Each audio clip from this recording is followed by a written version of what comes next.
Sextou! Primeiro ano.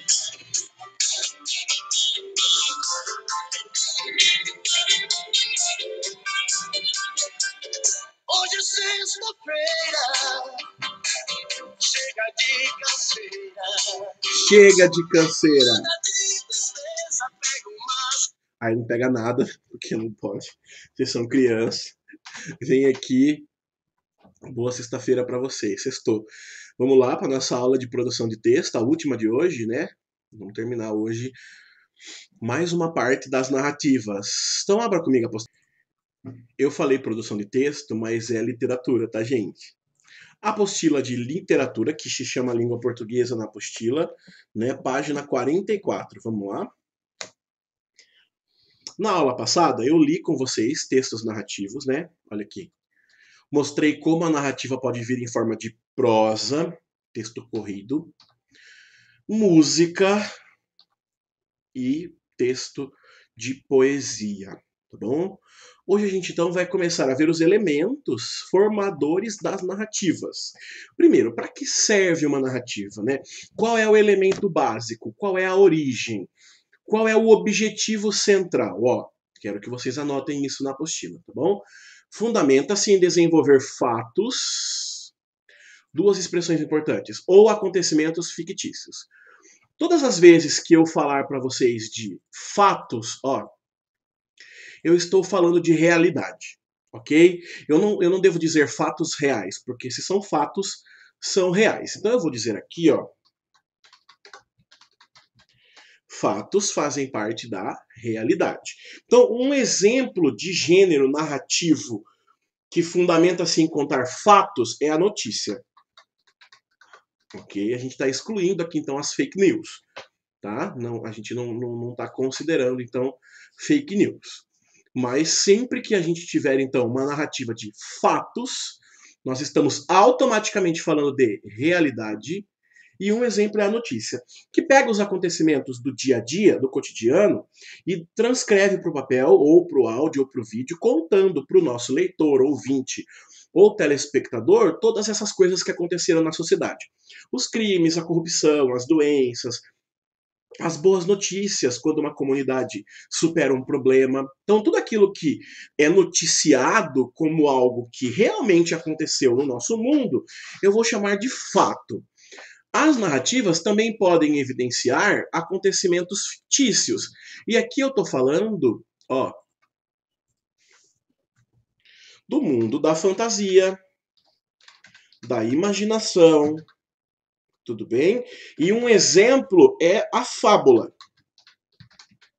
O conto, ó, a crônica. Todos esses gêneros pertencentes ao tipo narrativo trabalham com a imaginação. A fábula, quando os animais fazem lá a sua aparição, né, contando uma moral da história pra gente.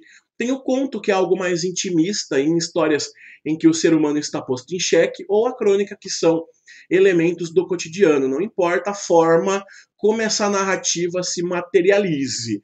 Ela precisa se materializar a partir de ficção. Tudo bem? Narrativa, então, contar histórias, sejam elas reais ou fictícias. Tudo bem? Depois, transcorrem-se em espaços. Então, as narrativas têm os seus lugares para acontecer. Pode ser numa casa só abandonada, pode ser no meio lá do centro. Estamos lá no meio do centro, ouvimos um barulho, uma explosão, é alienígena chegando. Já pensou? Dentro de um tempo, ou seja, de uma época, de uma marcação temporal, que pode ser uma manhã, uma tarde, uma noite, uma madrugada, ou durante o inverno, durante o verão, durante a primavera, ou durante um período de guerra, por meio de personagens. Personagens são os elementos centrais da história, por meio dos quais o fato ou os acontecimentos fictícios vão se transcorrer. Podem ser pessoas, podem ser objetos, podem ser animais. Nós já vamos ver tudo isso daqui a pouquinho. Podem ter a função de entreter, então a narrativa também é um meio de se chegar ao lazer, a contemplação da arte, mas também ajudam a refletirmos sobre algo da vida, né? Eu posso usar uma narrativa para ensinar algo também a uma sociedade. A gente pode ver muito isso nos ensinamentos bíblicos, como a Bíblia é uma narrativa que traz condutas a serem feitas, tá? Transmitir uma mensagem. Então, às vezes, eu quero transmitir um valor, por exemplo, resgatar o amor entre pai e filho. Eu conto uma história. Ou fazer um registro de uma época, né? Que a gente quer contar como, por meio de uma história, como foi aquele momento. Vou dar um exemplo aqui de registro de época. Ó. A menina que roubava livros. Ó, uma narrativa. Um romance que serviu para registrar uma época. A época do nazismo. Tá bom? Também pode entrar aqui o diário de Anne Frank. Né? Vou colocar aqui também o diário de Anne Frank. Também é um gênero romance, né? É um romance que serviu para marcar a época, para refazer o registro de uma época, contando para a gente como era a vida dessas pessoas enquanto o nazismo se instituía como poder na Alemanha. Beleza? Vamos continuar aqui então. Ó. Agora vamos ver o que a apostila traz na visão apostilada de como é o gênero narrativo. Vamos lá, crianças? Peguem uma marca-texto. Nós vamos fazer como a gente costuma fazer na escola, tá bom? O conceito de narração segundo o material, que é muito bom. O primeiro responsável pela teorização e divisão dos gêneros literários foi o Aristóteles. Vocês vão ver que lá no gênero dramático também nós vamos falar do Aristóteles. Lá na Grécia Antiga, século V a.C., o Aristóteles começou a fazer os seus postulados, os seus estudos sobre os gêneros que compunham a literatura, dentre eles o narrativo. Levando em conta a produção da época, ele listou 3 gêneros. O lírico, que por ora nós vamos conhecer como poesia, o gênero do sentimento. O dramático, que por ora nós vamos falar sobre gênero teatral, o da representação, e o gênero épico. Tudo bem que nós vamos falar então das narrativas que nós estamos vendo aqui. O último, que será estudado no módulo posterior, deriva do gênero narrativo. Então, épico está dentro da narração, só que ele tem uma estrutura poética, então ele vai ser separado desse tipo de estudo. Tudo bem? Nós estamos agora vendo a narrativa. Que dentro da língua, junto com a poesia, na literatura junto com a poesia, é o que mais chama a atenção, né? O narrativo consiste no texto que, a partir de olha que legal, representação da realidade, elabora uma realidade dotada de enredo, personagem, espaço e tempo. Eu já disse isso no slide anterior. O que eu quero destacar agora é isso aqui, ó. Representação da realidade. Então, eu tenho na parte narrativa o contar uma história que tenha uma representatividade daquilo que eu entendo por realidade. Mas nem sempre é sobre a realidade, pode ser uma extrema ficção, tudo bem? Além disso, é fundamental que os eventos sejam conduzidos por um narrador, coisa que no gênero teatral nós não vamos ter, ok? O narrador conta a história, é a partir dele que se desenvolve o auto-enredo. Olha aqui, ó, cadê? O enredo, que é o transcorrer da história. Esse elemento narrativo, muitas das vezes, é fundamental para a condução da história. Em alguns casos, ele é personagem, em alguns casos, ele não é personagem. Quanto à forma, ele se estrutura predominantemente em. Então, o gênero narrativo pode ser em prosa, conforme vimos no fragmento que eu mudei, não foi esse que a gente leu a cobrança, ok? Que são textos corridos, de linha a linha, porém, podem apresentar-se em versos, eventualmente, que foi o caso da música do Faroeste Caboclo e do poema O Morcego, do Augusto dos Anjos, tudo bem? A narrativa também pode vir em forma de poesia. Vamos continuar. Quem está com a apostila aberta? Página 45. Agora a gente vai estudar, então, os elementos da narrativa. Quais são as partes que compõem a narrativa? Eu vou sumir um pouquinho da tela para não ficar aqui, então, sobre o texto, tá bom? Daqui a pouquinho eu volto aqui para vocês olharem para mim. Vamos ver, então, os elementos que compõem a narrativa? A gente vai conhecer, ó, nós temos aqui o enredo, o foco narrativo, que é o tipo de narrador, o tipo de discurso, o tipo de personagem, o tempo e o espaço, tá bom? Vamos lá, vamos ver um por um. Primeiro, então, o enredo. O que é o enredo?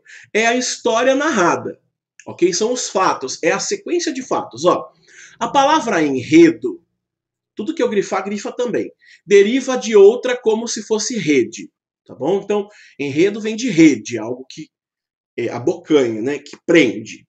Dessa forma, como se cria a rede pela conexão de fios, o enredo constitui a conexão de eventos. Então, os eventos da narrativa, eles vão se juntando para formar esse enredo, como se prendesse o leitor na história, o ouvinte, o telespectador.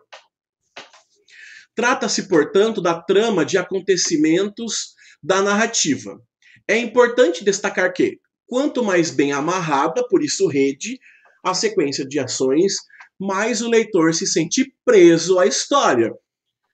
Quem assiste muita série ou novela percebe como a gente fica preso à história e não vê a hora de lançar o novo ano de série, né? A nova temporada. Eu me lembro que há um ano atrás, ou 2 anos atrás, havia o lançamento da última temporada do Game of Thrones. Nossa, aí é sempre de domingo que havia o lançamento, né? Então as pessoas ficavam a semana inteira esperando tal lançamento da última temporada do tal do Game of Thrones. Quando era The Walking Dead também, nossa, semana inteira no The Walking Dead. Então a gente fica lá esperando. Falando em novelas, a novela de 2012, Avenida Brasil, da Rede Globo, parou o estado de São Paulo. Né?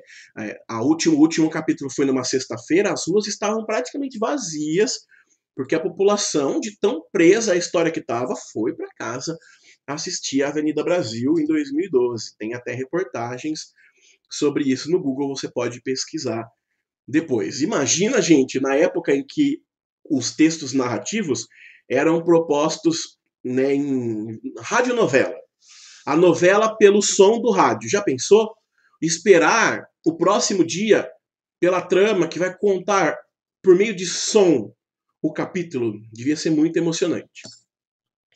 Basicamente, o enredo atende-se à seguinte ordem. Então, apresentação, complicação, clímax e desfecho. Olha só, vamos lá definir cada uma dessas partes. Então vamos lá, o que é a apresentação? São os primeiros parágrafos ou em um texto mais curto, o primeiro parágrafo. Ele tem a função de colocar o leitor dentro da história, apresentar o ambiente no qual está se desenvolvendo o fato, quem são os personagens, não, claro que não vão aparecer todos de uma vez, né? Mas algum personagem já vai se apresentar, já vai fazer parte da história. Você pode também ali já dar dicas de como são os personagens, né? É o que a gente chama da descrição dentro da narrativa. Você pode descrever alguns personagens. Essa apresentação, essa contextualização serve para que o leitor esteja familiarizado com a obra num primeiro momento. Se a gente pegar como exemplo as séries e as novelas, nós vamos ver que os primeiros capítulos da novela ou o primeiro e segundo capítulo da série servem para apresentar os núcleos e os conflitos. Então, você vai conhecer o protagonista, você vai conhecer o antagonista, você vai conhecer a família do protagonista, você vai conhecer a história do antagonista, você vai ver os núcleos da periferia, o núcleo do humor. Então, você vai percebendo que os primeiros capítulos ele contextualiza a história. Só em um outro momento os conflitos vão aparecer. Claro que como a novela é visual, não dá para ficar perdendo muito capítulo com a apresentação. Então logo já vem a complicação. Se nós pegarmos uma novela como exemplo, nós temos a novela Amor à Vida. Todo mundo se lembra que tinha o personagem Félix, que fez o maior sucesso na Globo. No primeiro capítulo, ele já rapta a sobrinha dele e joga numa lata de lixo. Já começa com uma complicação muito louca. Então, o autor da novela, ele tem esse meandro, né? Que ele pode, sei lá, misturar as partes, que a gente pega do mesmo jeito. Então, depois da contextualização, a gente tem a complicação, que é o momento que vai aparecer o tal do conflito. Algum problema ou alguns problemas pode ou podem desencadear conflitos dentro da trama. Uma criança foi sequestrada, uma empresa está falida, a traição de alguém, um barulho, não sei. Algo complicou a apresentação inicial, houve um rompimento da ordem. É isso que a gente pensa. Havia uma ordem, houve um rompimento dessa ordem. É a complicação. Essa complicação vai se desenvolvendo tão grandemente que vai chegar num momento chamado clímax. Ó, o que é o clímax? É o momento de maior tensão. Na hora que o problema chegou no seu auge. Não tem mais para onde você fugir. Ou aquele negócio se desenvolve para o bem ou para o mal. Mas a história precisa se resolver a partir do clímax. Por exemplo, se lá na complicação uma criança foi sequestrada e a mãe está procurando a criança durante todo o texto, né? No clímax, houve o encontro entre o sequestrador, a criança e a família. Eles estão lá num lugar ermo, né? Estranho, escuro, e aí vai haver um enfrentamento. Olha lá, o clímax chegou, o ponto de tensão da história. Tudo bem? E depois nós temos o desfecho, que a história tem que finalizar, né, gente? Não dá para você deixar a sua história sem um final feliz. Como se fosse aquele programa dos anos 90, você decide. Passa uma parte e você escolhe o final. Não. Quem tem a obrigação de finalizar a história é o autor do texto. Então, finalize a sua história, não deixa o leitor com cara de tonto. Vamos continuar. As narrativas tradicionais, mais didáticas e simples, tendem a respirar numa ordem linear, ou seja, dentro de uma sequência lógica de tempo. Na literatura contemporânea, entretanto, vê-se uma ruptura com esse padrão. Quando isso ocorre, chamamos de alinearidade. Então, quando o texto é alinear, ele faz uma transposição de tempo. Está no passado, volta ao presente, depois volta para o passado e vai fazendo esse jogo de tempo. Tudo bem? Nós temos Memórias Póstumas de Brás Cubas. Vocês conhecem esse livro? Se não conhecem, podem conhecer. Eu vou escrever o nome do livro aqui, ó, para você pesquisar e comprar. Memórias Póstumas de Brás Cubas. O livro mais famoso, junto com Dom Casmurro, desse fenômeno da língua portuguesa chamado Machado de Assis. O maior autor brasileiro, eu acho que é o maior. O maior romancista, não romance romântico, tá? Mas o maior romancista de todos os tempos. Esse texto, Memórias Póstumas de Brás Cubas, é um exemplo claro de alinearidade. Por quê? Ele não começa na infância e vai crescendo, ou ele não começa em um ponto e vai subindo, né? Ele já começa o texto dele no Memórias Póstumas, tá escrito aqui póstuma, tá escrito aqui póstuma, que significa memórias depois de morto. Então, o Brás Cubas morreu e ele vai reviver como se fosse um narrador morto para contar a sua própria história. Então, em vez dele começar lá do início da vida, ele começa na morte. Aí depois ele volta, tudo bem, para contar a infância. E ele vai fazendo uma mesclagem alinear, fora de uma linha de tempo. Tá bom? É muito bom esse livro, embora tenha uma linguagem de difícil entendimento, vale a pena ler, porque quanto mais texto denso, complexo você lê, melhor fica a sua interpretação. Vamos lá. Deve-se destacar também que a história criada se passa em uma realidade própria. Veja, o contexto da história é peculiar àquele, a qual chamamos de realidade ficcional. Então, é o que eu chamei lá no primeiro slide de acontecimento fictício. As formas como essa realidade se relaciona com a realidade convencional, o que eu chamei de fato, estabelece o que nós chamamos de verossimilhança. Então, escreve aí, ó, na apostila, por gentileza, escreve aí.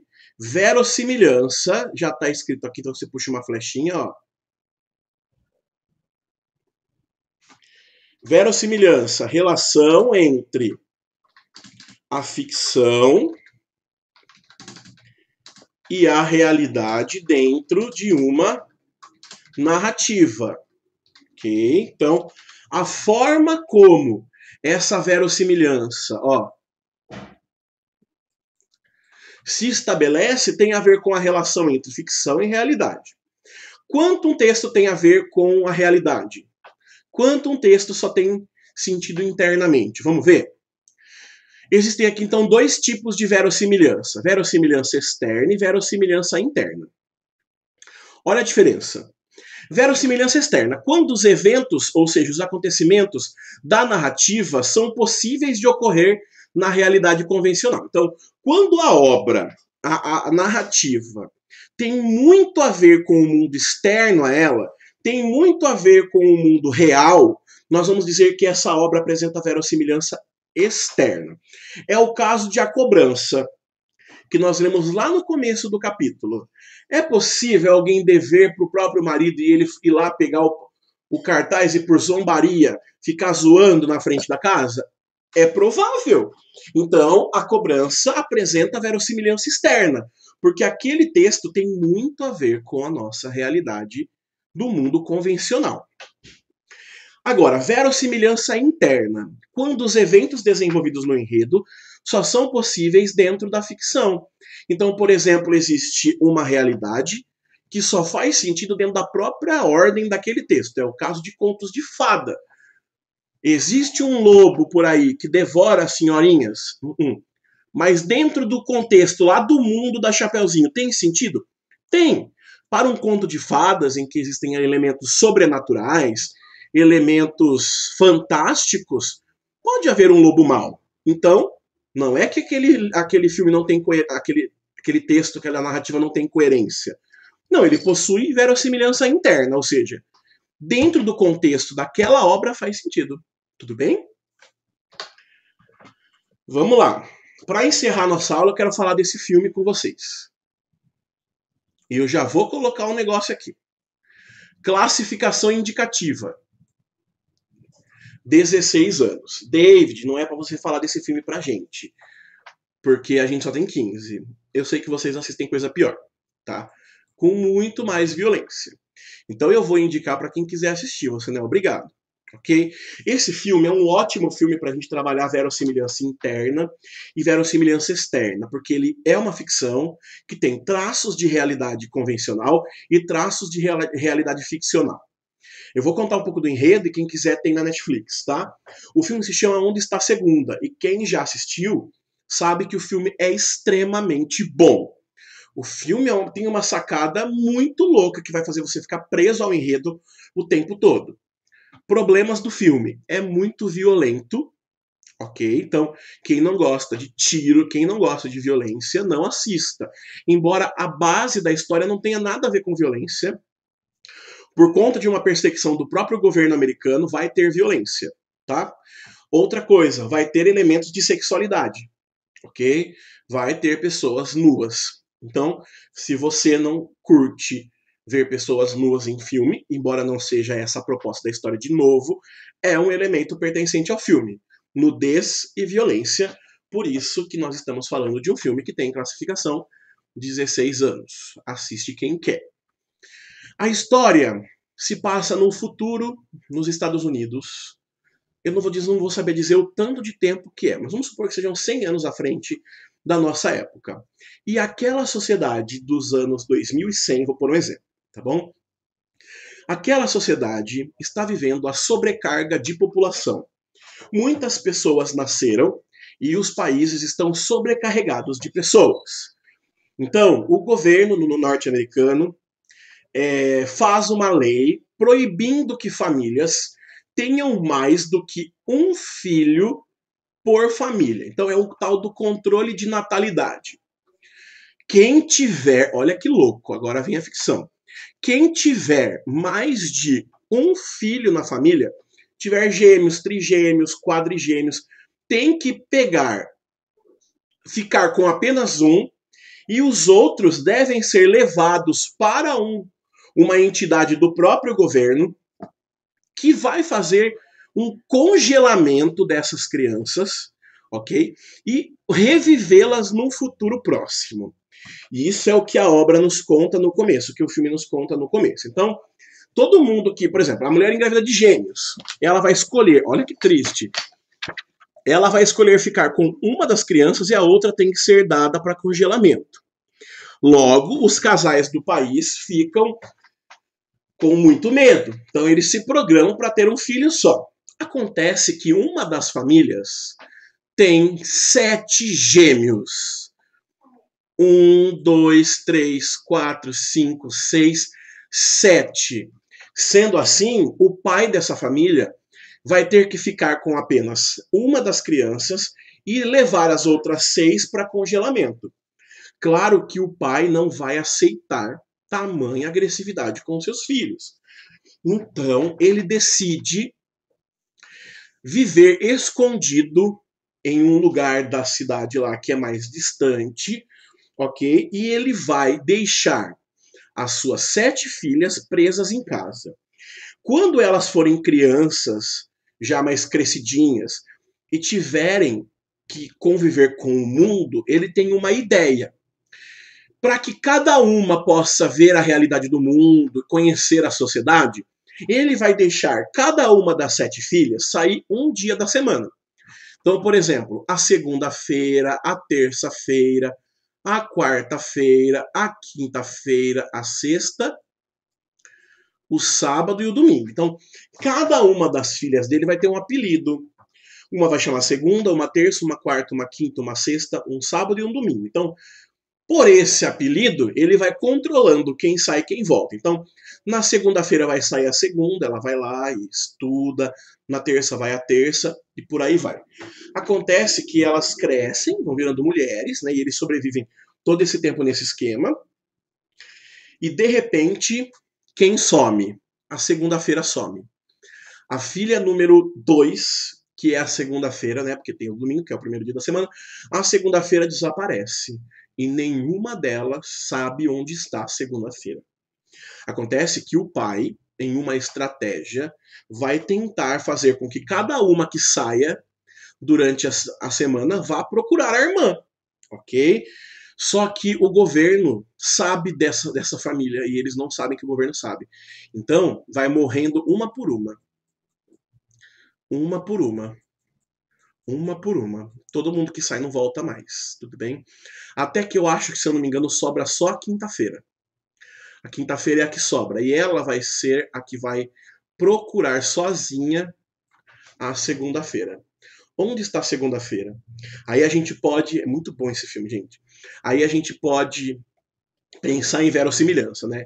Quanto disso tem a ver com a realidade? Não. Um futuro próximo, a gente pode ter uma sobrecarga de pessoas. Mas será que nós vamos conseguir congelar essas pessoas?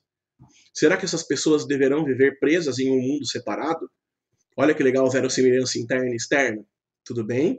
Assistam esse filme para você trabalhar conceito, então, de verossimilhança interna e externa. Claro, assista se seu pai autorizar, porque, mais uma vez eu digo, a classificação 16 anos, porque contém cenas de violência e nudez. Eu vou parar no enredo. Terminou a nossa aula de sexta-feira. Na próxima semana, nós vamos começar, então, em literatura, na quarta para o primeiro 2 e na sexta para o primeiro 1, a ver, então, os outros elementos que compõem a narrativa, como narrador, personagem, espaço e tempo. E a gente vai fazer também vários exercícios, tá bom? Espero que vocês consigam assistir ao filme. Quem já assistiu, não conta pro outro final, é muito bom esse filme, só se seu pai ou sua mãe aceitar que você assista, tá bom? Ó, um beijo no seu coração, bom final de semana, eu volto segunda-feira com produção de texto.